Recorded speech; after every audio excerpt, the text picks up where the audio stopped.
नमस्कार दोस्तों, welcome to next page education. मैं हूं संजय और इस वीडियो में आज हम जानेंगे आज के करंट अफेयर्स।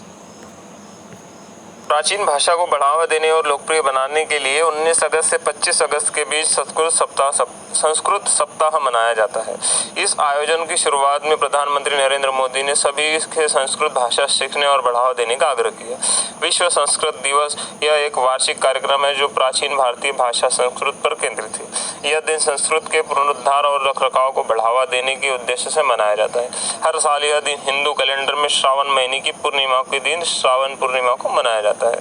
वर्ष 21 में यह दिन 22 अगस्त को मनाया जाएगा। संस्कृत संगठन संस्कृत भारती इस दिन की बढ़ावा देने का काम सौंपा गया है। चूंकि बता दें, श्रावण पूर्णिमा जिसे रक्षाबंधन भी कहा जाता है, ऋषियों की बात और पूजा के साथ साथ उनके समर्पण के लिए पूजा का त्योहार है। इस दिन गुरुकुलों वेदों के अध्ययन से पहले एक पवित्र धागा पहना जाता था। पवित्र धागा पहनने के समारोह को उपनयन या उपकर्म संस्कार भी कहा जाता है। इस अवसर पर पुजारी या वयोजनों की रक्षा के सूत्र भी बांधते हैं। सरकार के शिक्षा मंत्रालय ने 1969 में संस्कृत दिवस मनाने के लिए अधिसूचना जारी की थी। तब से यह दिवस पूरे भारत में मनाया जाता है। आयुष्मान भारत जन आरोग्य योजना की पहुंच बढ़ाने के लिए स्वास्थ्य मंत्री मनसुख मंडाविया ने 18 अगस्त 2021 को आरोग्य धारा 2.1 को लॉन्च किया। आरोग्य धारा 2.1 आयुष्मान भारत योजना के बारे में अधिक जागरूकता पैदा करने का प्रयास करेगी। इस अवसर पर स्वास्थ्य मंत्री ने अधिभार पत्र, आयुष्मान मित्र और अभिनंदन पात्र नामक 3 पहलों को लॉन्च किया। अधिभार पत्र: लाभार्थियों को अधिकार पत्र तब जारी किया जाएगा जब उन्हें PMJAY योजना के तहत इलाज के लिए अस्पताल में भर्ती कराया जाएगा। यह पत्र लाभार्थियों को उनके अधिकारों के बारे में इस तरह से जागरूक करेगा कि वे मुफ्त और कैशलेस स्वास्थ्य देखभाल सुविधाओं का कैसा लाभ कर सकते हैं। अभिनंदन पत्र: यह एक धन्यवाद नोट है जो लाभार्थियों को तब जारी किया जाएगा जब लाभार्थियों को PMJAY के तहत इलाज के बाद छुट्टी दे दी जाएगी।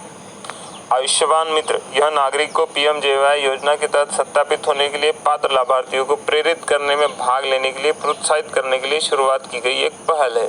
यह लाभार्थियों को आयुष्मान कार्ड जारी करने में मदद करने का भी प्रयास करती है। आयुष्मान भारत योजना ने हाल ही में अस्पताल में 2 करोड़ लोगों को भर्ती का आंकड़ा पार कर लिया है। इस मील के पत्थर को चिन्हित करने के लिए राष्ट्रीय स्वास्थ्य प्राधिकरण ने आरोग्य धारा 2.1 नामांकन सत्र का आयोजन किया। रक्षा मंत्री राजनाथ सिंह ने डिफेंस इंडिया स्टार्टअप चैलेंज के 5वें संस्करण को लॉन्च किया। DISC को innovation for defence excellence defence innovation organisation के तहत लॉन्च किया गया था। यह चुनौती आत्मनिर्भरता हासिल करने और रक्षा एरोस्पेस क्षेत्रों में नवाचार और प्रौद्योगिकी विकास को बढ़ावा देगी। यह चुनौती मंत्रालय द्वारा अटल इनोवेशन मिशन के साथ साझेदारी में शुरू की गई थी। इससे राष्ट्रीय रक्षा क्षेत्र में प्रोटोटाइप बनाने या उत्पादों या समाधानों के व्यावसायीकरण के लिए स्टार्टअप, MSME और इनोवेटर्स में सहायता प्रदान करने के उद्देश्य से लॉन्च किया गया था। DISC के तहत 35 समस्या बयानों को लॉन्च किया गया, जिसमें से 13 सेवाओं और 22 रक्षा सार्वजनिक क्षेत्रों के उपक्रम शामिल थे। पहल DISC के तहत एक समान पहल है। इसमें सेवा कर्मियों की तकनीकी क्षेत्रों में अपनी प्रतिभा दिखाने का अवसर प्रदान किया गया है। IDEX पहल 2018 में प्रधानमंत्री नरेंद्र मोदी द्वारा शुरू की गई थी। अटल इनोवेशन मिशन: अटल इनोवेशन मिशन एक पहल है जो भारत में नवाचार और उद्यमिता की संस्कृति को बढ़ावा देने और प्रयास करती है। इस अर्थव्यवस्था के विभिन्न क्षेत्रों में नवाचार को बढ़ावा देने के लिए एक नए कार्यक्रम और नीतियों को विकसित करने के उद्देश्य से शुरू किया गया था। 19 अगस्त 2021 को भारत ने बेंगलुरु मेट्रो रेल का विस्तार करने के लिए एशियाई विकास बैंक ADB के साथ $500 मिलियन के ऋण समझौते पर हस्ताक्षर किए। 56 किलोमीटर की 2 नई मेट्रो लाइनों के निर्माण के साथ बेंगलुरु में मेट्रो रेल नेटवर्क का विस्तार किया जाएगा।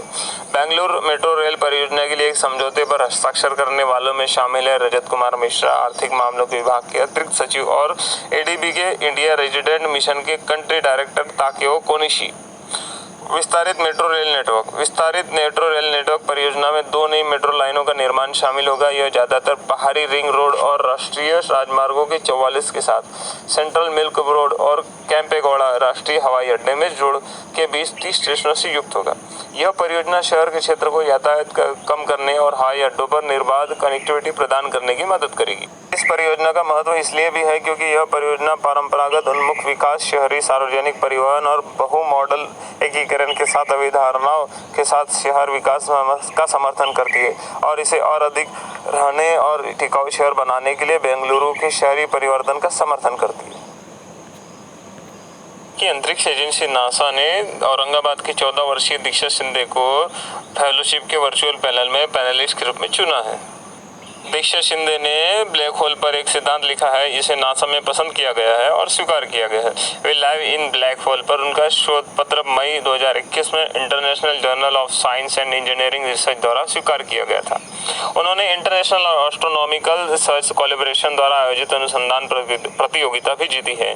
उन्हें जून में 2021 MSI फेलोशिप वर्चुअल पैनल के लिए पैनलिस्ट ग्रुप में चुना गया है। वह 18 साल की होने पर नासा में प्रशिक्षण लेगी तथा साथ ही साथ वह एक सम्मेलन में भी भाग लेगी जो अक्टूबर 21 में आयोजित किया जाएगा। नासा उनका सारा खर्च वहन करेगी। माइनॉरिटी सर्विंग इंस्टीट्यूट का उपयोग उन विश्वविद्यालयों और कॉलेजों के लिए किया जाता है जो अमेरिका की उच्च शिक्षा प्रणाली में अल्पसंख्यक समूहों से आने वाले छात्रों के महत्वपूर्ण प्रतिशत का नामांकन करते हैं। यूनिवर्सिटी के कुलपति की मौजूदगी में अफगानी छात्रों के साथ हुई मीटिंग, मदद का किया आश्वासन। दिल्ली विश्वविद्यालय के काउंसलिंग हॉल में अफगानिस्तान के छात्रों के साथ विश्वविद्यालय के अधिकारियों ने एक बैठक में आयोजित की। इस बैठक में DU के कुलपति प्रोफेसर PC जोशी भी मौजूद रहे। साथ ही कॉलेजों के डीन प्रोफेसर बलराम पानी, कॉलेजों के डीन प्रोफेसर सुमन कुंडू, निदेशक साउथ कैंपस और DU के रजिस्ट्रार डॉक्टर विकास गुप्ता की मौजूदगी में अफगानिस्तान के उन छात्रों से मुलाकात की गई जो वर्तमान में विश्वविद्यालय में विभिन्न क्षेत्रों में UG और PG पाठ्यक्रमों में पढ़ रहे हैं।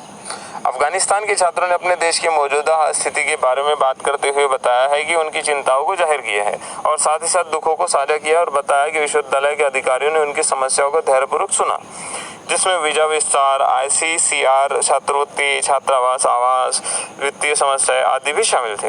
कुलपति जी ने अफगानिस्तान के छात्रों को आश्वासन दिया है कि विश्वविद्यालय उन्हें हर संभव सहायता प्रदान करेगा और दिल्ली यूनिवर्सिटी अपने अफगानिस्तान के छात्रों के साथ खड़ा है।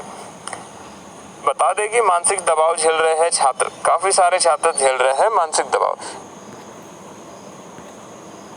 15वीं सेंट्रल गवर्नमेंट ने 19 अगस्त 2021 को चीनी मिलों के लिए प्रोत्साहन की घोषणा की।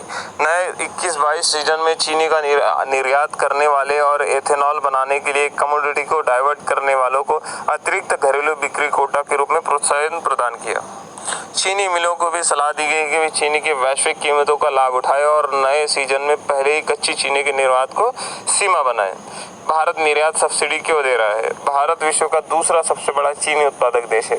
अधिशेष स्टॉक को कम करने के लिए इसे पिछले 2 वर्षों में निर्यात सब्सिडी की पेशकश करनी पड़ी। इसका मकसद नकदी की कमी से जूझ रही चीनी मिलों के किसानों को गन्ने के भुगतान करने में मदद करना था। खाद्य मंत्रालय के अनुसार चीनी का निर्यात करने वाली और चीनी को इथेनॉल में बदलने वाली चीनी मिलों को घरेलू बाजार में बिक्री के लिए अतिरिक्त मासिक घरेलू कोटा के रूप में प्रोत्साहन प्रदान किया जाएगा। शक्कर के निर्यात और एथेनॉल का डाइवर्जन से मिलों को तरलता में सुधार करने में मदद मिलेगी और चीनी मिलों को किसानों में गन्ना बकाया का समय पर भुगतान करने के सक्षम बनाया जाएगा।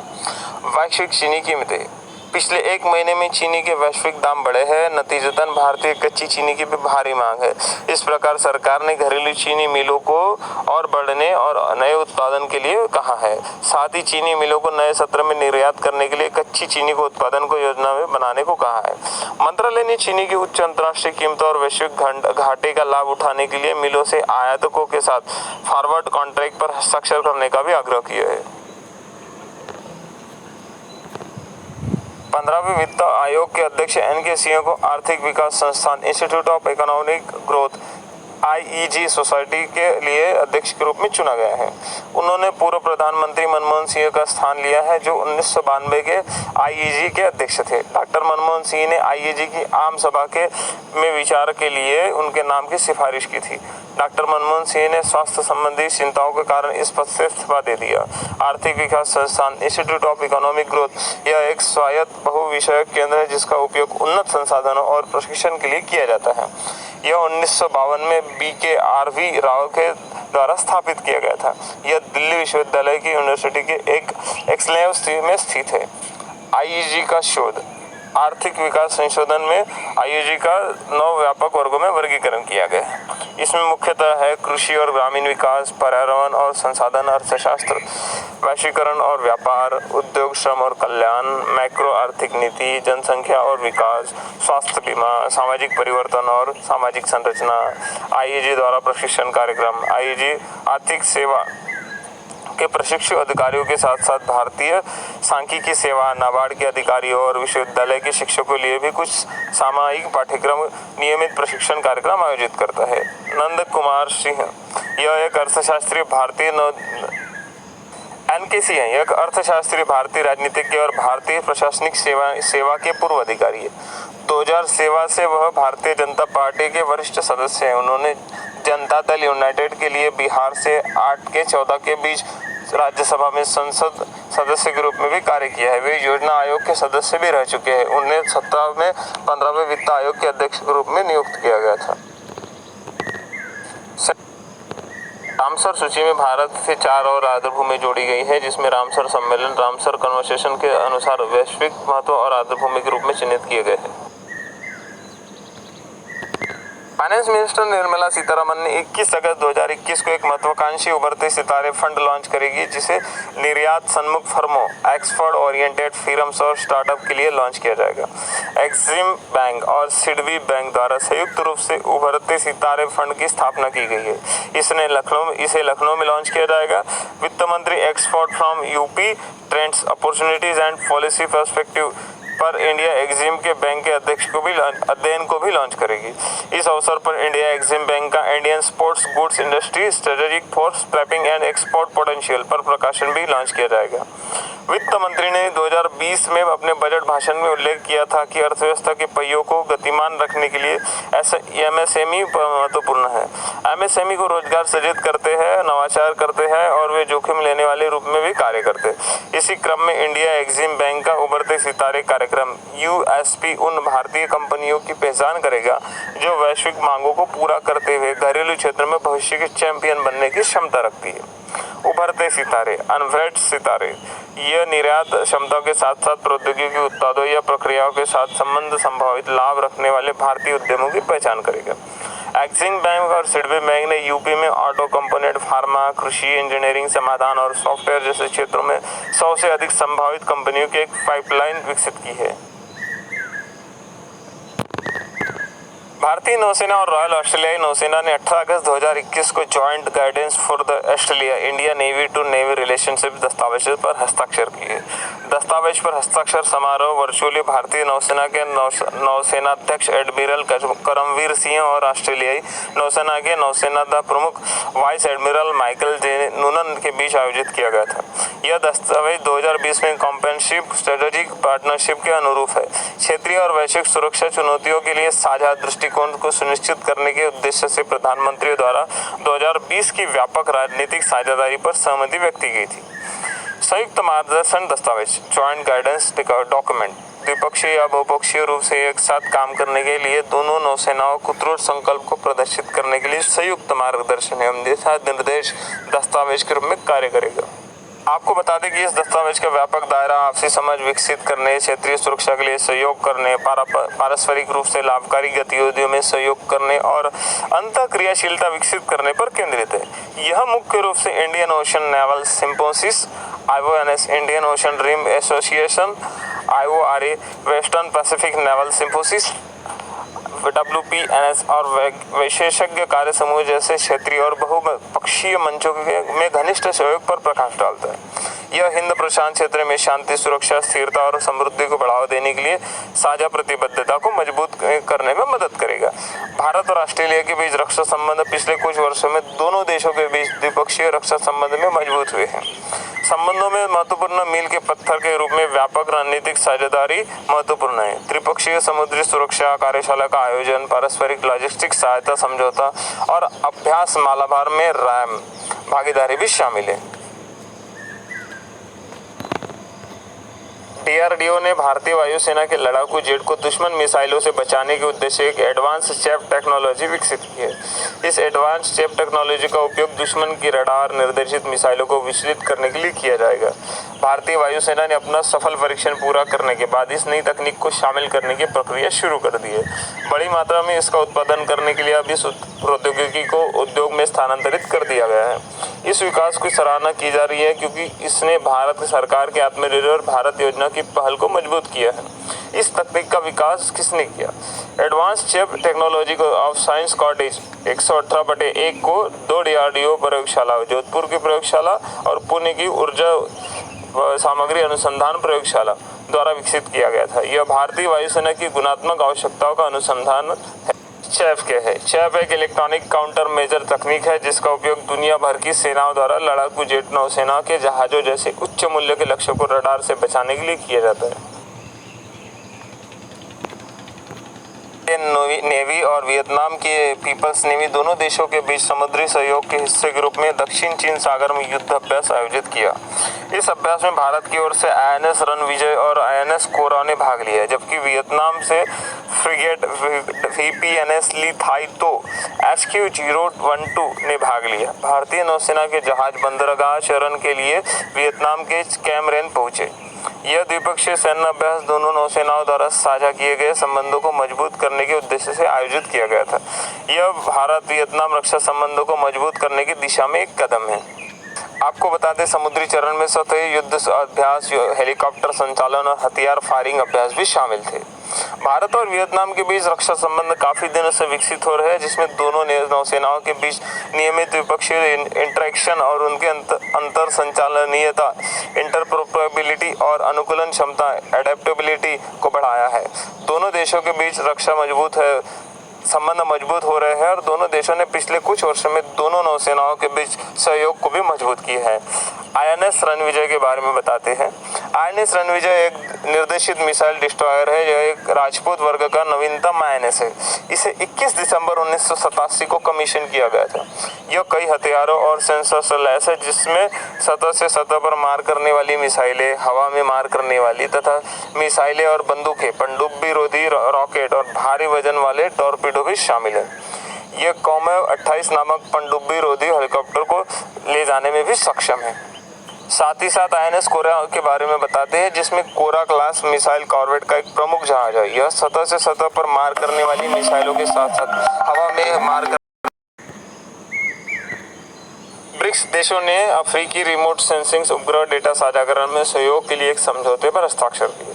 इसरो के अनुसार यह सौदा ब्रिक्स राष्ट्र के अंतरिक्ष एजेंसियों को निर्दिष्ट रिमोट सेंसिंग उपग्रहों का एक वर्चुअल समूह बनाने में सक्षम करेगा, जिसके माध्यम से ग्राउंड स्टेशनों को डाटा प्राप्त होगा। इस समझौते पर भारत की अध्यक्षता में 18 अगस्त 2021 को हस्ताक्षर किए गए। ब्रिक्स राष्ट्र प्रमुख उभरती अर्थव्यवस्थाएं है जो क्षेत्रीय मामलों पर अपने महत्वपूर्ण प्रभाव के लिए जानी जाती है। ब्रिक्स के सदस्य देशों 2009 से औपचारिक शिखर सम्मेलनों में हिस्सा लेने रह गए। 12वां शिखर सम्मेलन नवीनतम संस्करण था, जिसकी मेजबानी रूस ने 17 नवंबर 20 को वर्चुअली की थी। मूल रूप से ब्रिक्स एक समूह था जिसमें 2010 में दक्षिण अफ्रीका को भी जोड़ा गया।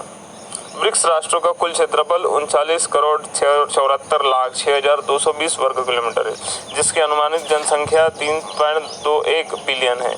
क्षेत्रफल विश्व की भूमि की सतह का 26.656 है, जबकि जनसंख्या विश्व जनसंख्या का 41.53% है। अधिकारियों ने बताया है कि 3 दशकों से अधिक समय से लागू की गई एक बच्चे की नीति ने लगभग 400 मिलियन बच्चों के जन्मों को रोका है। 3 बच्चों की नीति एक प्रमुख नीतिगत बदलाव है, जिसके उद्देश्य दुनिया में सबसे अधिक आबादी वाले देश चीन में जन्म दर की भारी गिरावट को रोकना है। यह संशोधित जनसंख्या और परिवार नियोजन कानून चीनी जोड़ों को 3 बच्चे पैदा करने की अनुमति प्रदान करता है। इसे नेशनल पीपल्स कांग्रेस NPC की स्थायी समिति द्वारा पारित किया गया है। मई 21 में सत्तारूढ़ communist party of China CPC ने सख्त 2 बच्चों की नीति में ढील देने को मंजूरी दी और सभी जोड़ों को 3 बच्चे पैदा करने की अनुमति दी। 2 बच्चों की नीति चीन में दशकों पुरानी एक बच्चे की नीति को खत्म करके 2016 में सभी जोड़ों को 2 बच्चे पैदा करने की अनुमति दी थी। इस नीति को चीन में नीति निर्माताओं द्वारा जनसांख्यिकीय संकट को माना जाता है। एक बच्चे की नीति 3 दशकों से अधिक समय के लिए लागू की थी, जिससे 400 मिलियन बच्चों को जन्म को रोका है।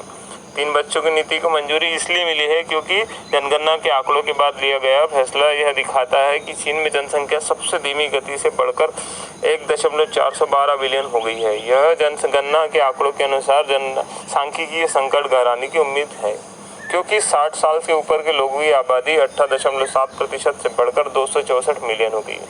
आने वाले समय में चीन में काम करने वाली जनसंख्या के मुकाबले वृद्ध लोगों की जनसंख्या अधिक हो जाएगी, जिससे चीन में श्रम बल का अभाव होगा जो कि चीन की अर्थव्यवस्था को हानि पहुंचा सकती है। वर्ल्ड ह्यूमैनिटेरियन डे लोगों को श्रद्धांजलि देने के लिए मनाया जाता है और इस वर्ष की थीम थी द ह्यूमन रेस। दुनिया भर के मानवीय कार्यों को प्रेरित करने वाली भावना का जश्न मनाने का अवसर प्रदान करता है। मानवीय सेवा से अपनी जान जोखिम में डालने वाले लोगों के लिए श्रद्धांजलि। दुनिया भर में संकट प्रभावित लोगों का समर्थन विश्व मानवता दिवस इसे 2008 में संयुक्त राष्ट्र महासभा UNGA द्वारा प्रस्ताव S/63/L.49 पारित करके घोषित किया गया था।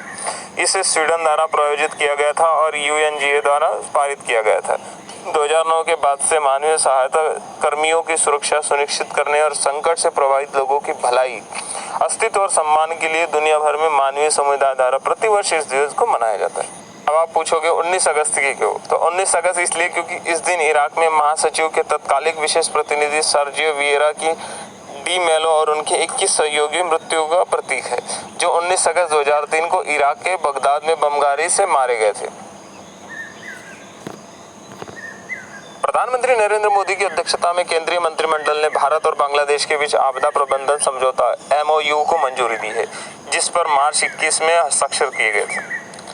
इसके मुख्य बिंदु इस प्रकार है कि इसमें राष्ट्रीय आपदा प्रबंधन प्राधिकरण national disaster management authority NDMA, Bharat के गृह मंत्रालय और बांग्लादेश के आपदा प्रबंधन मंत्रालय और राहत मंत्रालय और साथ ही साथ इस पर ज्ञापन देते हुए हस्ताक्षर भी किए गए। इस समझौता ज्ञापन में आपदा प्रबंधन, लचीलापन और शमन के लिए सहयोग शामिल है।